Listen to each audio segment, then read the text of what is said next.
Ngunit ang nakita kong lalong kapaki-pakinabang ay ang tatlong mode ng pakikinig na naa-access sa pamamagitan ng Connex app o sa touch panel.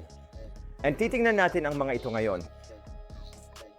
Kaya't ang Monster Mode nagbibigay sa iyo ng flat frequency response, perpekto kung ikaw ay audio production o gusto lang makarinig ng musika habang nai-record. Bahagyang pinapalakas ng Music Mode ang bass at treble, perpekto para sa kaswal na pakikinig. Ang setting na ito ay talagang nagpalabas ng mga vocal at bass lines, nagdagdag ng kaunting yaman at init ng hindi ito labis. Hinahayaan ka ng Custom Mode ayusin ang bass at treble sa iyong personal na karanasan, nagbibigay daan sa tunay na personalized na karanasan. Ito ay isang mahusay na tampok kung gusto mong mag-tweak ng tunog para sa mga particular na genre at mas control. Huwag kalimutan ang mga kakayahan sa equalization na kustomize na sound profile na maaari mong isave at madaling lumipat sa pagitan.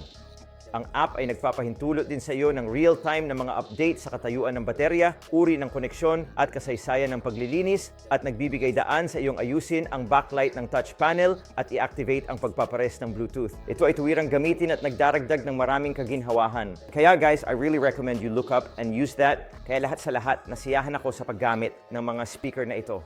Tulad ng sinabi ko, ang Edifier ay may mahusay na kalidad ng tunog at ito ay talagang dumating sa mga ito. Nag-aalok sila ng pambihirang kalidad ng tunog, versatility at estilo, lahat ay nakapack sa isang compact na desktop form.